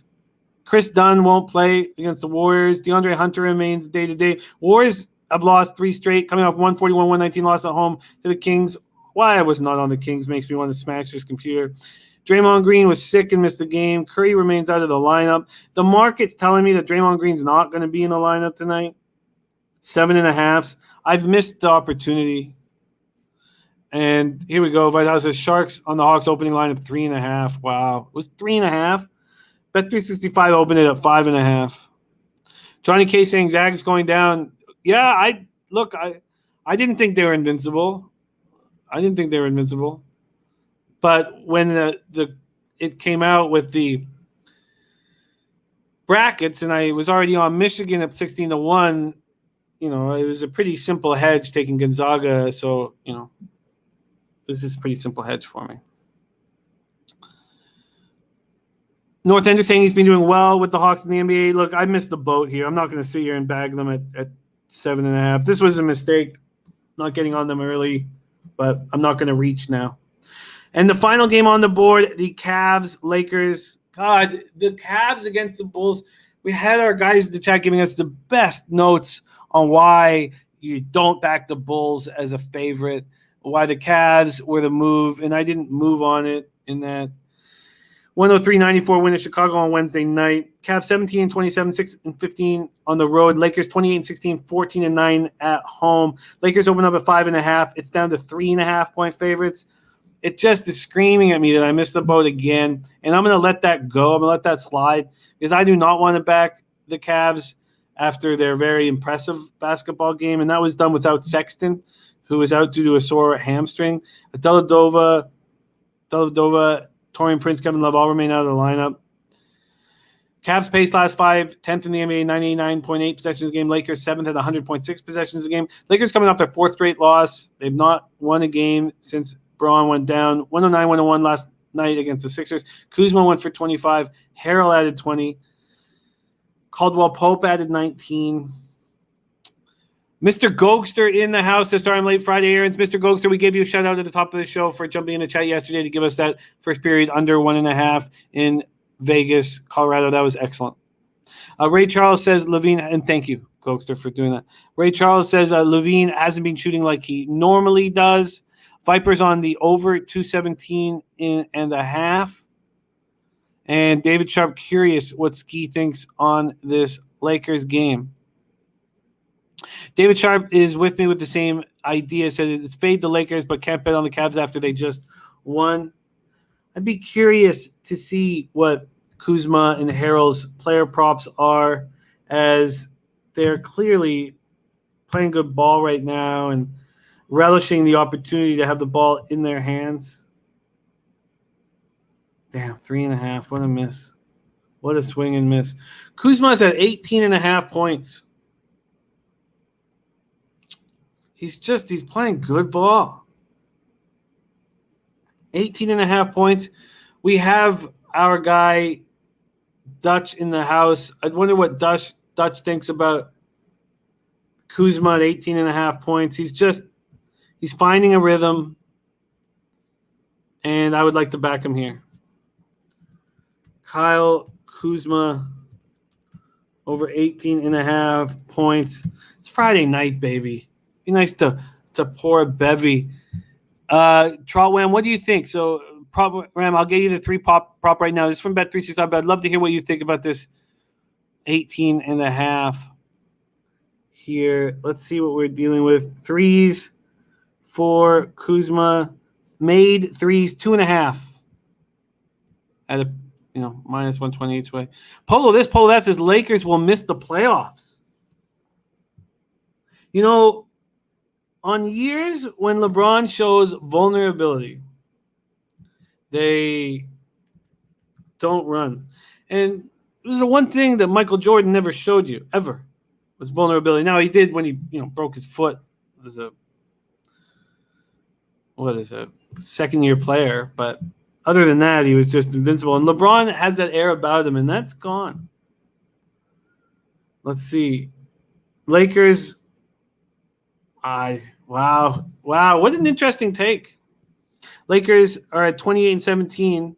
They're 5 games out of first, and they're only 5 games back of ninth or ahead of ninth place Memphis. What a very interesting take. Vitalis doesn't think it's going to be there. Matt Shedden likes that. We have a parlay here from Birdie, fresh off cashing his one yesterday. Ducks money line, Washington money line, over 5.5, and the Coyotes. Okay, we are going to go over it. We're going to go over, review all the action right now. And Trout is going to shoot more threes and play as a team player rather than forcing shots. There's Clint, start the Die Hard MMA podcast. Oh, Almac's right because of the playing games for the 8th seed. You're right. You're absolutely right, Al. And Almac says Jordan showed vulnerability of the crab stable. That's what made him so electric. All right, so we don't have time to do a full breakdown here of the Sweet 16. As you guys know, those who run with me every day, I had an absolutely awful first 2 days of the tourney. 7-14, down a little over 8 units. And then I went 7-1 on Sunday and Monday and didn't get it all back. So I'm now 14-15. I went 2-2 yesterday in the NIT, hit with the unders and lost on the spreads. There's Suze 387 coming to us from Hawaii. Nice, great to see you. Thank you for joining us. Clint, my man, yeah, we had a great day yesterday. Let's keep it rolling. So I'm on Oregon State +7. We'll briefly talk because we talked a little bit already about the Saturday games. I'm on Oregon State +7. Loyola's defense is spectacular. Krutwig is so intelligent at the 5. It's a point center, a second point guard. Norris's defense has impressed me. This team has impressed me. They're just so good. But Oregon State is in another spot where they're a big dog, and they love it. They relish this opportunity, and they keep winning. And I don't know if they're going to win outright, but I'm going to take the 7. Evan Kroll says, can't bet Q's in New York casinos, but professional scorer Buddy Boeheim will make it look easy. The Czar says no Oregon State. I know there's sharps on Loyola, and there's sharps on the favorites. And Almac has a great article. Al, I don't know if you can drop it again if you can, but you have this great article on the trends. And the trends have been huge on the favorite. Here, I got it right here. I'm going to pop it into the chat. Pop it right here. The favorites have just been cashing. They've been cashing. So let me get this in here. There we go. Pop out chat. So here's look, I know exactly what happens to gamblers. They see these dogs cover, and then the bias is in effect. And the bias was I was all over the bias. Kingdom Creative says, love the Whales hat, was born in Hartford. I got to spend a few great nights in Hartford. I like the city. Evan Kroll, yes, we're going to review everything. So Oregon State, I'm on. Okay, then I'm on Baylor, but I made this terrible blunder where I gave it out as a pick. I didn't give it out on Raw Mike Richards, the radio show here in Toronto. And then I never gave it out here, and I didn't bet it. But I gave it out as a pick. I was going to bet it. I'm sitting there waiting to bet it, and I didn't bet it, and now it's 7.5. Is it still 7.5? And I was just so upset that I still haven't bet it. So that's the situation. So it's not an official pick, and I haven't bet it, but it's the official pick on the radio show. I messed up Baylor. I wanted the 7 badly.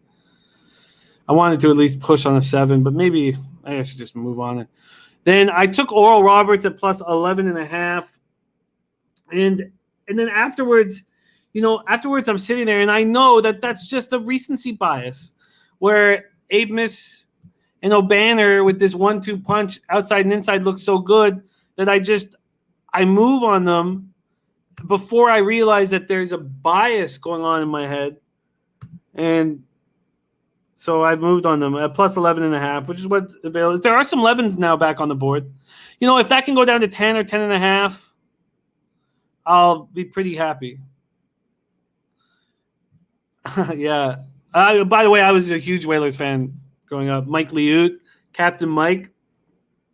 The Czar says Nova should cover. Well, that makes me feel a little better. And there we go right there. So I'm on Oral Roberts +11.5. And then I'm on Syracuse. And again, absolutely, again, with the Syracuse spot, it is not only a recency bias of watching them look so good, and they looked really good in the conference tourney as well. I mean, they smashed NC State by 21 points, and they were unlucky to not get past Virginia. But I watched them do this in 2016 in person, Sweet 16, Elite 8, United Center, Chicago. One of my favorite trips of my lifetime in the great city of Chicago. Oh, man, God, it's one of my favorite memories. So wonderful. God, I love the big American cities. You can get incredible downtown hotel rooms for $100 a night. Priceline is just fucking as magical as days get. Can you name the Russian five off the top of your head? What do you mean? You mean Makarov, Krutov, Larionov, Fedosov, and oh no, Jesus! He got in that limo accident and broke his neck. Kasatonov? There. Kasatonov, right? And here we go from Vitalis. Everybody helping each other. That's what we do here. Garcia Gaming, our guy Dennis Garcia's first look at Gulfstream Beach Warrior Race 1, the 6th Beach. Konstantinov. Thank you. Did I say Kasatonov? How can I forget Konstantinov? What an ass clown I am. No, that's not impressive. How did I not? Man, look, Igor Larionov was my favorite player. I should be able to name him. I shouldn't screw up with Kasatonov. That's a mistake. That's poor. But Larionov, Makarov, the KLM line, Krutov, Larionov, Makarov, Krutov, the old hot dog eater. I mean, we talk about Phil Kessel's tits, but nobody had tits like Vladimir Krutov. Okay, so let's move on very quickly to the Sunday games. God, what a weekend it's going to be. Evan Cole says, just talking about how much, he loves Chirac. Man, it's just Chicago. What an incredible city. There's so many incredible cities in America, and that was part of the reason why I was so excited to come back to North America, because I was down in Costa Rica for 3 years, because I would get to go to all these cities. Ugh. And as soon as the border opens up, man, okay. All right. So, Creighton, Gonzaga. I mean, when is Gonzaga going to have a battle? And I made the mistake of taking Oklahoma first half at plus 8.5. I thought that Austin Reeves, it was possible that he could give Jalen a tough game. Jalen had that tough opening game. I mean, they didn't have a tough game as a team against Norfolk, but and then Oklahoma got up 6 or 8 points or something. And I was like, oh, and then, they don't cover. Johnny K says Creighton money line. That's the ballsiest pick I can imagine. Polo this, Polo that says America is a terrible country. We all want to be in Canada. I disagree. I love America. I'm proud Canadian, and I love America. Love it. Love those cities. I love Detroit. I like Buffalo. I love Cleveland. I used to go down and watch LeBron play because it's cheaper to watch LeBron play in Cleveland for me. To drive down to Cleveland, get a hotel and watch LeBron play than it was to watch LeBron play here in Toronto. I love Cincinnati. Love it. I love Louisville, Memphis, Nashville. I love that little triangle. Chicago is incredible. All these Pittsburgh's 5 hours from here. New York City. Come on. I like when I stay in Atlantic City, obviously, but at least one night I'll head to New York and one night I'll head to Philly. Come on. I mean, these are I love America. Vitalis says I took USC once it was released, minus 125. K Paul VIP live from Austin, Texas. Man, so I haven't had the chance to go to Austin. All I hear how incredible that city is. Matt Reynolds says, come to Tigers opening day. I've been to a Tigers opening day, and I didn't even go to the game. But I went and got hammered all day with the people of Detroit on the streets of Detroit. Okay. So let's go through this again. So when's Gonzaga going to have a tough game? It's hard to believe that Creighton can do it. So I've made no bets on Sunday yet here. So we have Florida State, Michigan, and I was impressed. I was impressed with Michigan's game against LSU. And if I didn't have the future on Michigan, I would bet Michigan. And I'm not going to hedge. I'm not going for a middle because it's just 2.5. Oh, Matt Randall, it's incredible. It's incredible. I was with a bunch of friends, and we partied with the local Tiger fans hard, and we didn't go to the game, you know. And I wanted to go to the game. I just couldn't. I was with the group, and there were some very attractive women we were with that preferred to just get drunk with us in the daytime. And you know what? It was worth it. Okay, let's move on. So another look here of the Sunday games. Michigan opens up as 3-point favorites. They're now 2.5 or 2. Then we have UCLA, Alabama. And how do you bet against a Pac-12 team? I won't, and I need to study that game more. We have a total of 145.5. And very interesting about these totals on Sunday is, why don't I go to I'll go to an offshore book right now and see what their openers were. An offshore book that comes out real early. Because if I look at the licensed openers here from like Bet365, they're very hesitant to put them out, so there'll be no movement. But even with the offshores, there's been almost no movement on the totals in these 4 games, which is extremely interesting. And then we have Oregon, USC, and they're such different teams. And just because Oregon so easily took care of Luka Garza doesn't mean I'm sitting here thinking that Oregon can take care of the Mobley brothers. But Oregon is a special basketball team that's so athletic. Birdie says, I worry about your Oregon State bet. Jimmy, my number's loyal. I'm at 7. I missed the value. I'm hoping this line gets to 8 or 9 by tomorrow. I will join you. But that 7 line is pretty sharp. I hear you. I hear you. Chief says McCollum going off tonight. And Dame being out only gets us a better line. CJ going for 40. So let's just see what movement we've had then here quickly. And we're going to just do a quick review because the show's been on for too long. All right. So, wow. No, Portland's still double-digit faves. Al Mack agreeing with me. Evan Kroll says Nets look like a gift. Take a shot that Harden is playing tonight and have no worries. I can understand doing that, but what if? What if they keep Harden out? I mean, it's more important that he's healthy in the long run. And it's dangerous when you're betting your money on something and then you hear, oh, he's not in the lineup. I mean, it's just it hurts so much. And Powell is questionable, says David Sharp. Wow. Okay, let's go over our action here. Coming off a 5-1 day in NHL, gorgeous.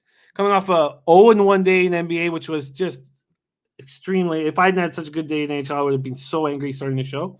And then a 2-2 day in the NIT. And all of the records we put out constantly. And that's the one thing that, for those of you watching the show for the first time, that's the one thing I can promise you. And the only thing I can promise you is honesty and transparency always, no matter how embarrassing sometimes some spots get, some records get. All right, I'm on the under 6.5 at Devils Capitals, and I truly think it was a mistake that Bet365 opened it at 6.5. A mistake, and I attacked it immediately. And I don't like, now that it's 6 across the board, it's not a fun thing to tell you because it's a. So that's what's up there. Then I'm off Duck St. Louis. I'm never going to back the Blues without Parayko ever, and he's coming back soon. And the Ducks are a trash hockey team, but they didn't look bad against a Minnesota Wild team playing poorly. I could understand taking the Ducks at that opening line. They opened up at like plus 200, plus 192. They're down to plus 167, and I think that it's gone at this point. So, or the value is. And then I'm on the Jets at plus 100. Do the Flames show heart here in an empty Saddle Dome with a coach that despises them? And he's only been there for 7 games? Your guess is as good as my guess. And with Hellebuck playing hot right now, I was comfortable betting the Jets at plus 100. And then the Sharks Coyotes. I'm off right now. Logan Couture took a butt end to the upper body. If he's out of the lineup, I'm going to take the Coyotes on the -1 line, and I'm going to take the under. But I need to know about Couture, and I'm not going to move unless I know. And that's a late game, so I'll get that info. Then in the NBA, I moved on the Suns, and the only reason why I think that was a mistake is because I could have talked it out here and understood that the Sharps were on the other side, discussed why I thought that was, and got 3.5. That's why I'm angry. I'm not angry that I'm on the Suns. I'm angry that I didn't just talk it out here and I had to move on it early. I'm on the Bucks first half -3 and -115. That's an addition here. I'm on the Hornets. That was an addition here, and I'm coming in late, and I hope that's not going to hurt me. It's certainly going to hurt the number I'm getting. I'm not going to get a plus number. And I'm on the Devontae Graham prop that was given to us in the chat from Dutch Boy Fresh. I'm very interested in the Magic first quarter. I need to go to write down who I think their starting five is, and I didn't have time to get to that. And I'm very interested in the full game over because I don't think defense is going to be happening. And Birdie's on the over in the Sharks Coyotes. So that may take me off the move on the under. And I don't want the under. I don't want Aiden Hill on an under, but if Couture's out, and the Coyotes did look pretty good offensively against the Avalanche, but the Avalanche had Jonas Johansson in goal. I moved on the Timberwolves -3.5, -115. I'm comfortable there, but the fact that I won't put a Karl Anthony Towns prop means that I'm not that confident because I won't do that. Then I'm moving on the over 231.5 on the Pelicans, but I'm going to compare that to the team total over on the Pelicans and decide which one I want to move on. But I'm moving on one of them, probably not both. I'm off Pacers Mavericks. I'm off Grizzlies Jazz. I'm off Hawks Golden State, but that's my mistake for not getting on the Hawks earlier, and that's my mistake for spending so much time on NHL. But I came off a 5-1 day, so I really wanted to cap the shit out of those 4 games, and then it's the late game on the West Coast, so I don't get to that my capping until the market's already been attacked, and that's just going to happen. And then I'm going to move on Kuzma over 18.5 points. I think he's in a rhythm and playing well right now. Again, I like the Cavs at +5.5, but I don't love them then because they're coming off such a good game. And then they're now down to 3.5, so I missed the market move, and I don't want them after the win. And that's that. That's that. Thank you guys so much. It was a very long show. Thank you for sticking with me through it all. Thank you for all the great comments. So many of you guys putting out trends and very crucial information for us to succeed as a group. And that's how we win. As a team, we defeat the juice. And just off the top of my head, Al Mack putting out the trends articles, Vitalis putting out the trends, David Sharp putting out the trends. That stuff is so important, but so many of you are doing it, and it just means so much. It means so much to me. And thank you, because we are a team here, and that's the most important part of it. And I know it's the chat that makes the show special. I get it. I know why it works, and I know why my ROI is higher when I have a daily live show, because it's you guys that do it. So huge thank you to all you guys: Nilo, Matt Randall, Polo this, Polo that, Dominic Marin, North Ender, Brooklyn Funk Project, Birdie, Vitalis, such great insights and hard work, because that's what you guys are working your ass off, studying hard, and then delivering all these nuggets of information to us, and we're working hard together, and we're cashing together, and it's just enormously helpful. All you guys, A. Hilly, Viper, Turnsy, the Czar say Flames aren't to play. It's different. The Czar, in a non-pandemic time, the Flames would be coming home to a sold-out Saddle Dome, a place where I've watched games, and it's a wild place. And the best thing you can possibly do is go to the casino right across the street, the Stampede Casino, sit at that 1-2 no limit or higher, and wait for those drunks to get out of that Flames game and eat. Just can destroy them. Anybody. But you can do that in any city when there's not a worldwide pandemic going on. Johnny K, Mr. Gogster, all you guys. Jordan, we have nothing without you guys. All right, Trevor Loudon in the house. Josh Benedict, Puzzler, Polo this, Polo that, Vincente Gigante. Rara Murray, says Pistons is a sharp play. Yes, and that's the first look that Dutch Boy Fresh gave us, was the Pistons. Even so, I'm hesitant. All right, let's go. Oh, good. Good says, what's the taint play? No taint play today. And Matt Randall was in the chat. That's how important it is for Matt Randall to succeed. And you know what I'll do, and it's kind of dangerous to do this because it's been hitting it plus 70% for 3 years. But if you want, I can start tracking the Taint play today just to show how spectacular it is. All right. I love you guys. It's the weekend. Let's start it full of cash. Leche. Hey, those bookmakers. Let's go. Get paid in full. Let's fucking eat and enjoy your weekend. We deserve it with all the shit going on outside.